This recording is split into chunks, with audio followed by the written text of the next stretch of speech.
Well, it looks like, folks, we're going live again. Going to let the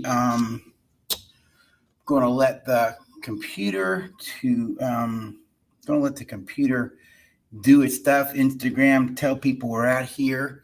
So I'll just kind of do a little bit of an introduction. Hi, I'm Dr. Rick Marks, and I do these Relate Well lives in order to encourage you to inform and educate. Why? My daughter Madison said it best many years ago. She called to check on one of our Hope Weekend intensives, and when she did, to see how many couples saved their marriages, and in that weekend all five did. Um, she kind of said, just kind of off the cuff, she goes, "Well, Dad, you save a marriage, you save a generation." And I went, "What?" She goes, "You save a marriage, you save a generation." I said, "Madison, you understand it?" She's, "Understand what?" I go, "You understand we're doing generational work here?" She goes, "Of course." There's so much data out there and research that talks about kids who grew up in healthy two-parent homes thrive on all social indicators. And that's not to say if you've been divorced or you've had a broken marriage, that's a bad thing. Divorce is not the unpardonable sin. But we can't hide from the reality that kids still thrive in a healthy two-parent home where there's a loving marriage on all social indicators. And kids from broken home, me and my wife, you will struggle on some level because the effects of divorce will still play themselves out. All right. And so the reality is, we do these Relate Well lives so that you can have a healthy, strong marriage. Because let's be honest, nobody gets married to be miserable. I know I didn't. Been married 37 years, as a matter of fact. And they've been a good 37 years. We've had our bad time, believe me. We've had our challenges and we had to grow up. Emotionally, I was a child when I got married 37 years ago at age 21, 22. I believe I was 22 at the time. But in the reality, though, I had to become a healthy, mature adult. And so, through my journey in developing Relate Well and of course, my academics, PhD, 2 master's degrees, BA, CIA, UFO, EIEIO, a lot of letters. Much of what I've learned and grown with my own journey of healing. And now Luell and I shared that journey through our Relate Well program, as well as through mentoring, many other ways. So then, are we ready? Today, we're going to talk about dealing with a controlling spouse. Dealing with a controlling spouse. Some people think that being controlling is actually unhealthy. And in reality, it isn't. It isn't.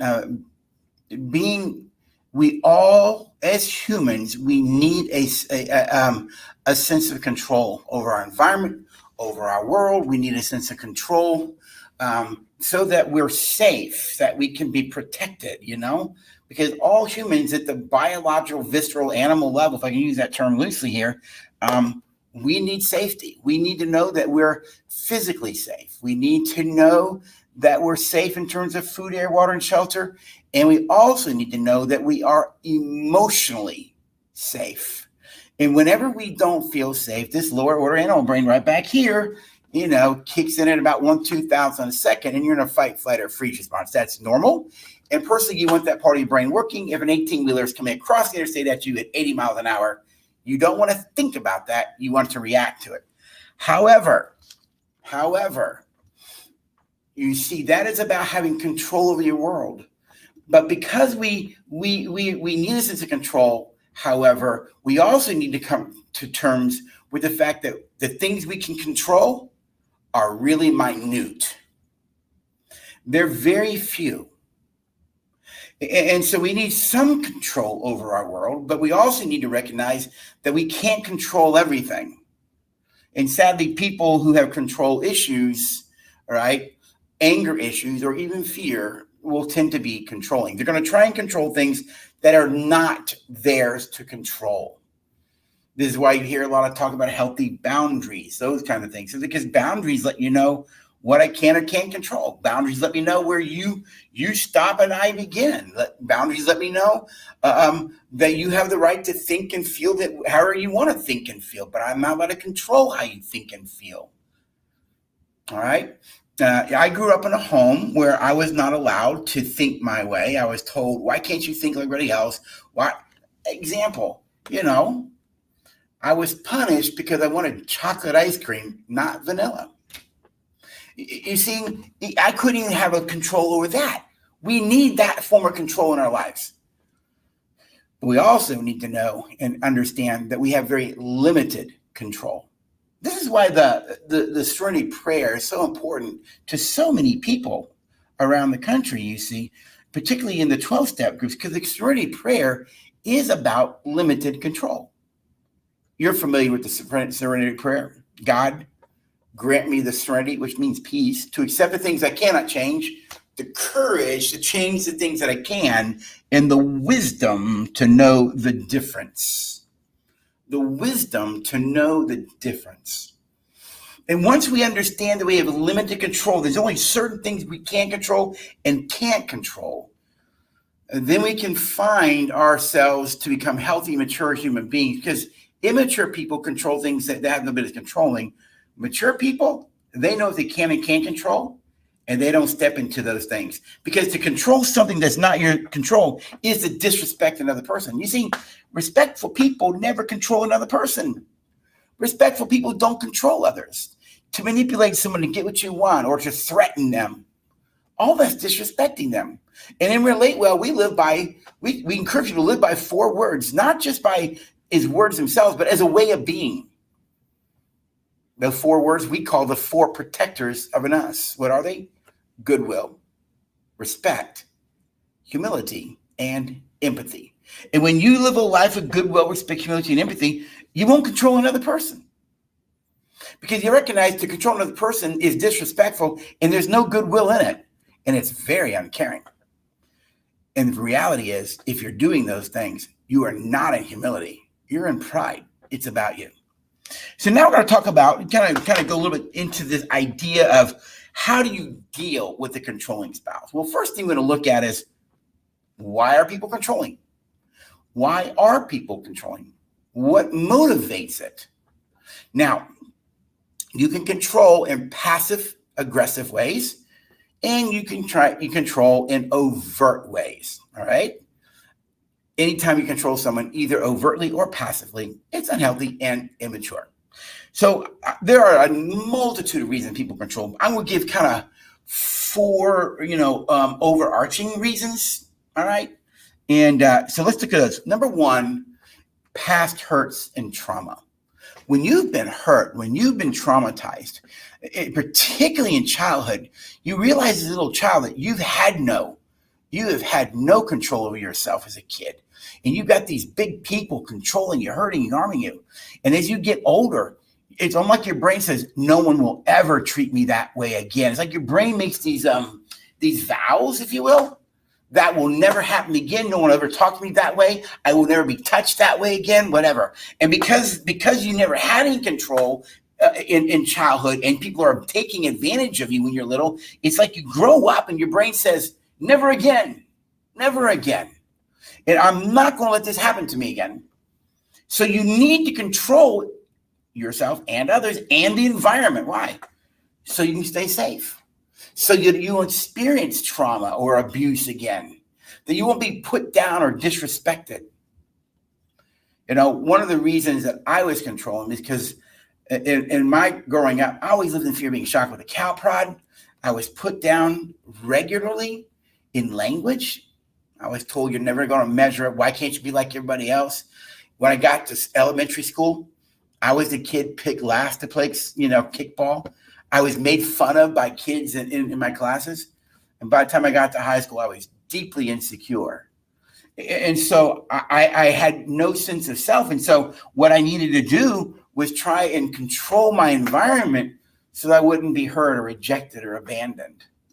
And when I got married, I had these hopes for my marriage, and I found out some of those hopes aren't manifesting themselves. Luella is rejecting me. She's not accepting me. She's critical of me. And so what I do? I would become passive aggressive to try and control her to get what I want from her. Not saying I'm proud of it and not saying it was healthy. It is what I did because I was broken, wounded, had a lot of hurts and unresolved pains and ways of thinking that kind of motivated my passive aggressive ways of trying to control her.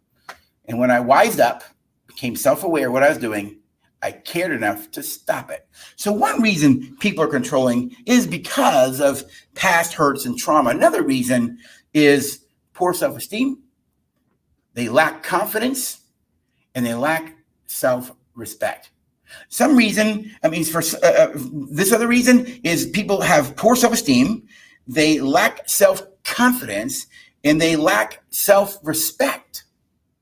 And if you want to have good self-esteem and self-confidence, then you want to control the world around you so you can get a semblance of it. You see? And so that's the second reason.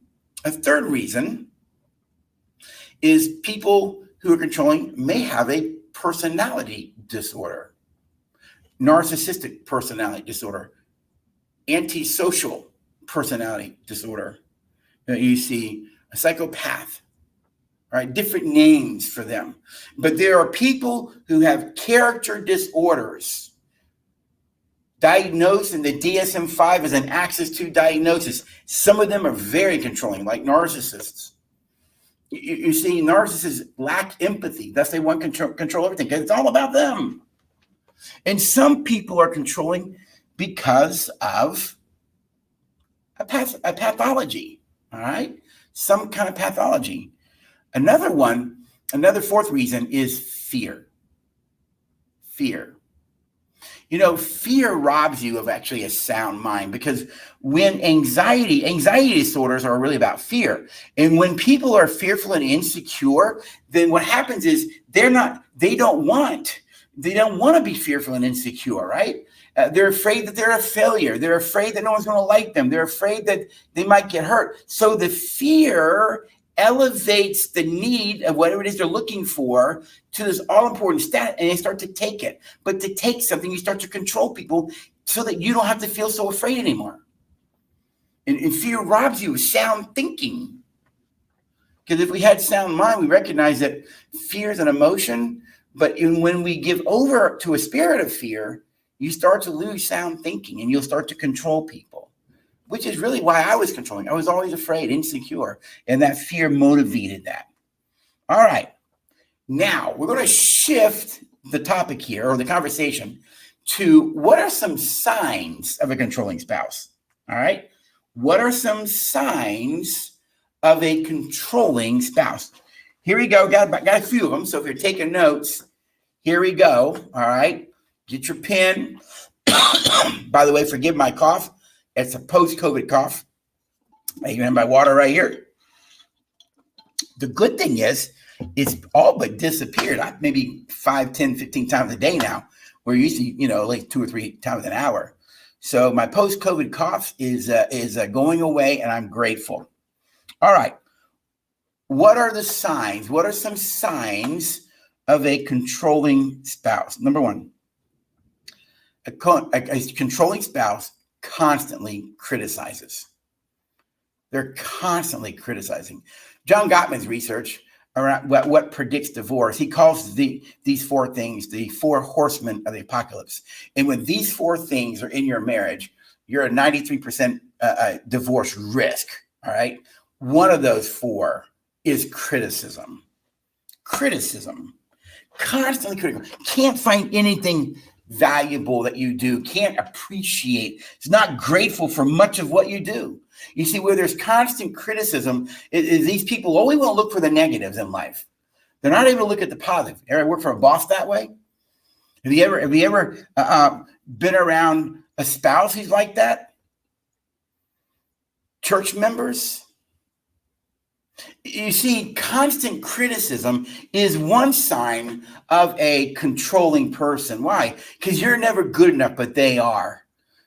Many years ago in the early days of our marriage, I told her, I said, I know everything you don't like about me because you tell me regularly. Do you like anything? Do you appreciate anything? She said, yes. I go, well, my brain needs to hear it. My brain needs to hear it. Proverbs 16:24 is a Jewish proverb, by the way. Says pleasant words are pleasing to the body. Now that's an interesting verse, because how can pleasant words be pleasing to a physical body? Brain research. Whenever you share a gratitude with someone, something you're grateful for about them or that you appreciate about them, the moment their brain hears that gratitude and appreciation about them, their brain releases a neurochemical called dopamine. Dopamine, when released, is a mood shift into pleasure. You see, constantly criticism is a sign of control. Now, I always ask you this way: how many dopamine shots do you give your spouse every day? If you're an employer, how many dopamine shots do you give your employees? How many dopamine shots do you give your children? You see, in order to appreciate requires you moving to some level of humility to appreciate and understand it's not all about me, but I can value other people as well. So one sign of controlling spouse is constant criticism. Number 2 sign, they make you feel guilty and blamed. And they can do this passively aggressively, all right? They can do it in passive ways to make you feel guilty by making them a victim. I'm a victim. I feel like a martyr. You can do those things in passive aggressive ways. It's passive forms of control or overt forms of control. And when someone's making you feel guilty and blaming you, of course, it indicates they don't take any responsibility. They lack self-awareness. I probably do lack self-awareness. You see? And if I can get you to feel guilty and you start to take the blame, you'll start to beat yourself up and you'll do what I want. Let me say something about guilt. People refer to guilt as an emotion. I'm kind of in the camp that it's not. That you don't actually feel guilty, and here's why.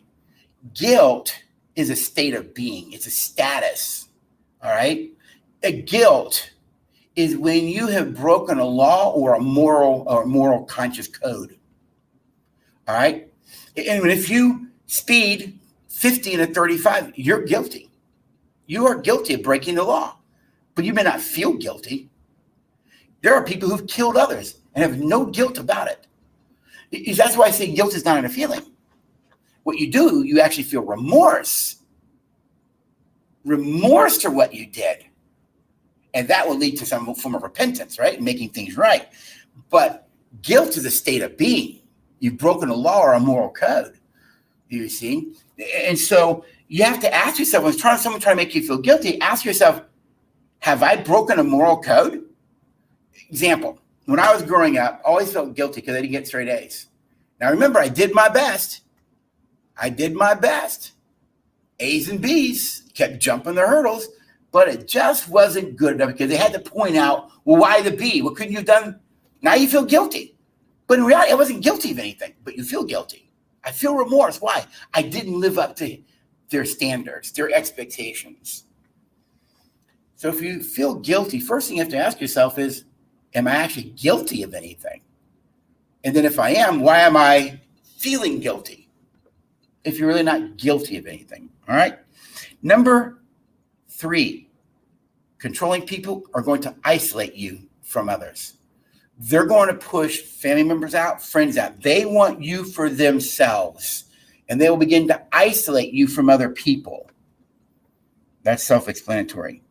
Another one, number 4, controlling people will control your access to money, to finances. Why? Because as long as they can control the money, they can control you. You see? And they control what you do, what you spend, whether you can leave or not. All right? They control all of that. There is a teaching in some religious settings where it goes like this. The man is the head of the home. And because he's the head of the home, he controls everything, right? Because he's the leader, and she's supposed to submit. The problem I have with that thinking is, for those in the faith community, if that's true, and using from a Christian worldview, if that's actually true, then, and Christ in the church is a model of marriage, then I always ask this question, then show me where the heavenly husband forces his bride to submit and forces his bride to do the things that she doesn't want to do. He doesn't even do that. Matter of fact, he'll let you choose to spend eternity in hell before he makes you love him. So if he wouldn't do that, what makes you think you can? You see, people can use all kinds of things to control you, And access to money is one of those things. Access to your friends, so they isolate you. Number 5, and if this one's showing up, get safe. They control physically by hitting, physical intimidation, and physical threats. You understand that if someone is standing in the doorway and won't let you out, that actually is immature and it's very, very destructive. It's called entrapment. And just because you are married to someone does not mean they have the right to do those things to you. You couldn't do that on the street to somebody else. And just because you're married to someone doesn't mean you can do it to them even if you're married to them. All right? And so physical threats, intimidation, and hitting are very egregious, overt ways of controlling somebody. Here's another reason, number 6. People control because they're actually jealous. They're jealous. And because they're jealous, there's a fear they can't have you. They can't possess you. And they don't want you to have anybody else. So jealousy makes you controlling, even in cases throughout history to the point of murder. If I can't have you, no one will. My mentor, Dr. Lori Gordon, always said the dark side of intimacy is jealousy. The dark side of intimacy is jealousy. I'm going to be sitting where you're sitting. I'm going to have what you have. And I'm going to have you, and no one else can. Because at the center of jealousy is the self. It is the self. And everything is about you. Jealousy can make people controlling. Next, when a person threatens you financially, emotionally, even spiritually, they're controlling. They're controlling. Number 8, when love is, excuse me again, when love is conditional. I met with a couple today on a Zoom call, and his wife is not the physical shape that she was when they were dating, 10, 15 years ago. And so he sees her eating something and he makes a quick comment about it. Shouldn't you be eating that? He's trying to control her eating so that he can get her to the shape that she wants. Now he says, well, it's for her health.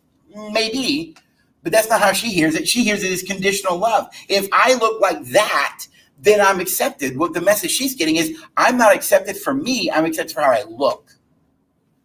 Conditional love. I will only love you if you believe in these things. I only love you if you agree to these things. I will only love you if you do these things the way I want to. Another way that people are controlling is they violate your privacy. Your privacy. Luella may be on the phone talking to someone. I don't control who she's talking to. I don't control her friends. Luella has to have a life outside of Rick Marks. I don't need to know every thinking thing that she does. Why? It's disrespectful. You see, when marriage is a strong sense of us, when us is strong, there's security. It is strong security. And when us is strong, you get to be the best version of yourself because your partner wants you to be, because us is strong. You see, Luella has friends and we talk a lot. We share. We have a very strong, healthy marriage at 37 years. We are an us. But I don't go around controlling things. I don't violate privacy. If she says, no, I don't want to talk about that. Something happened, like where she works, she'll say, yeah, this took place and this took place. This customer came in, and she doesn't ever tell me their name. Now, I may be thinking I want to know what name or what school they're from, but she won't tell me. I respect the privacy. Another way that a person has signs that they're controlling is they communicate so that they win and you lose. They win, you lose. They're right, you're wrong. We have a talk that we do in our world. It's on perspectives. And how do you know a person's perspective? You have to listen to their perspective. They got to listen to your perspective. But you see, research shows that 68% of problems in a marriage are actually unsolvable. They're just perpetual. You see, masterful couples, though, don't let unsolvable problems, 68% of problems in marriage, based on the research by Gottman, best researcher out there, 60% of problems in a marriage are actually unsolvable. But in controlling relationships, there isn't a solution. I win, you lose. I get what I want, you don't get what you want. And it's plain and simple. And lastly, when a person keeps communicating that they don't care, that it doesn't matter how you feel, what matters is how they feel, you're going to find them to be pretty controlling as well. You know, I'm sure as I'm talking right now, you can think about times that you've been with some of these things, or your partner has, all right? Or maybe past relationships that you've had, there's someone been controlling. I mean, you've been controlling. Let me say it this way. I think on some level, we all will do some of those traits periodically. I think, because not all humans, let's be honest, we've got our broken sides to us, right? We're never going to be perfect, ever. It is not meant for us to be perfect. I don't believe that God designed humans to be perfect. We were in the Garden of Eden, but after the fall, perfection is not a possibility. But I'll tell you what is possible: maturity. And mature adults treat people with goodwill, respect, humility, and empathy. Now, so it's not that we do these things that matters. What matters is, are you ready? That is how you are, listen to my phrase, as a way of being. That's how you are as a way of being. One of the things that my mentor, I was complaining about Luella many years ago when I was working with Dr. Lori Gordon, and I was complaining about Luella, and Dr. Gordon said to me, "You want to know why Luella is the way she is with you?" And I said, "Yeah, I know why." And she said, "Why?" And she said to me, excuse me, she said to me, "Luella is the way she is with you because of how you are." Listen to the phrase. Because of how you are as a way of being. She said, "What would you expect her to do? Look at how you are as a way of being. You trained her to be that way. You taught her to be that way." Novel idea that we actually create in others who they are because of how we are as a way of being. If you are controlling as a way of being, you are training your partner to be who they are, to respond to you or react to you the way they do. Now, Dr. Phil, he actually says it a little bit easier on his TV show, kind of regularly. He says it this way, that we teach people how to be around us. Why is it you teach people how to be around you? Because of how you are as a way of being. One of our conversations we do a conversation around trust. Trust has actually 8 components to it. For someone to say, "You need to trust me," because trust has 8 components to it, all right? And we talk about what those 8 components are, and they break down in any one of those 8, you've lost trust. But another conversation, we say it this way. Trust is essential for any relationship, but it's very essential for a marriage. You control someone, they're not going to trust you. But how do we trust people? I mean, think about it. How do you trust people? The answer is simple. We trust people based on the way that we know them. You trust people based on the way that you know them. In other words, if I know you to be late, I trust you to be late. If I know you to be on time, I trust you to be on time. If I know you to be a person of goodwill, I trust you to be a person of goodwill. If I know you to be a person who's disrespectful, I trust you to be a person who's disrespectful, because we trust people based on the way we know them. And guess what? You create your own way of being known. You create it. Now, if you on a regular basis are someone who's on time, and for once you became late, people don't know you to be late, so they overlook the late periodically. Got it? But who you are as a way of being is who you are. It is who you are. And so we have to transform ourselves into people of goodwill, respect, humility, and empathy. Why? So you don't control others. Because you realize to control another is disrespectful. Leaders are controlling. Leaders can be insensitive. It's what we call in the business world emotional intelligence. I like the word emotional wellness. And I started teaching emotional wellness and leadership 15 years ago in businesses. Why? One, it was another way to impact families.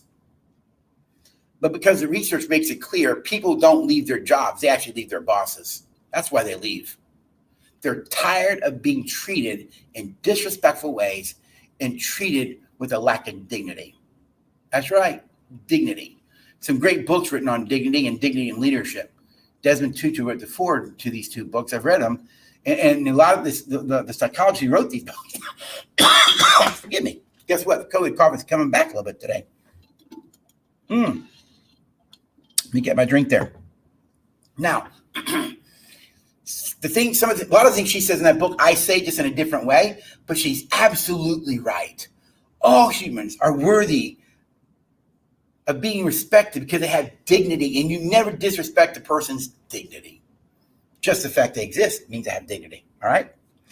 All right. So let's kind of wrap this thing out for a little bit. Last part of our conversation. How do you deal with a controlling spouse? I mean, how do you deal with these kinds of people? All right.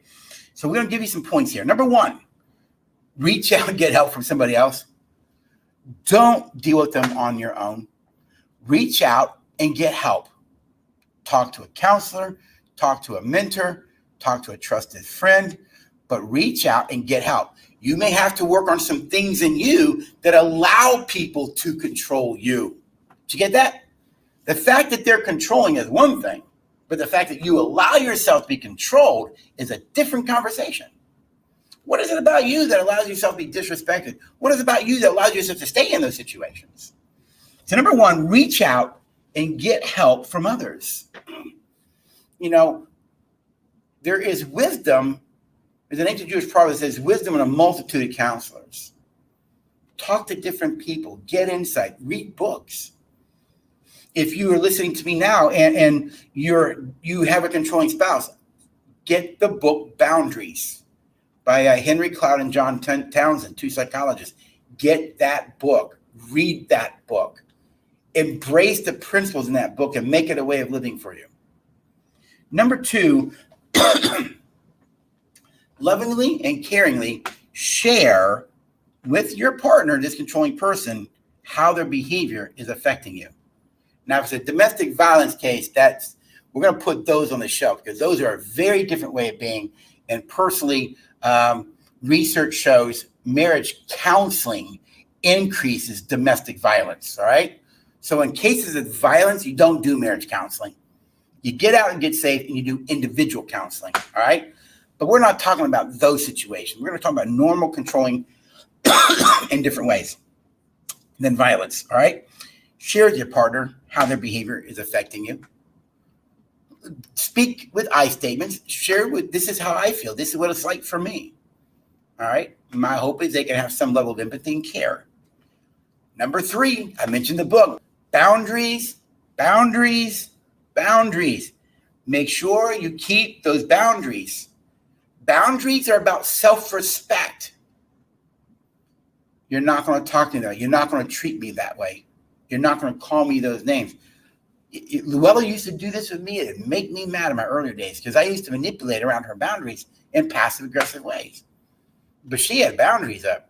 Her yes was yes or her no was no. And if I said something in a manipulative way, she just took me at that word.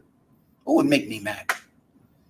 But she was wise enough not to chase those things. She had good boundaries and still does to this day. Number four, excuse me. Number four thing you can do to control what you can do to deal with a controlling spouse. Develop your own self-respect and self-confidence.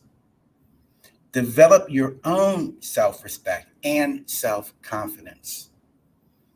If you don't respect you, who's going to?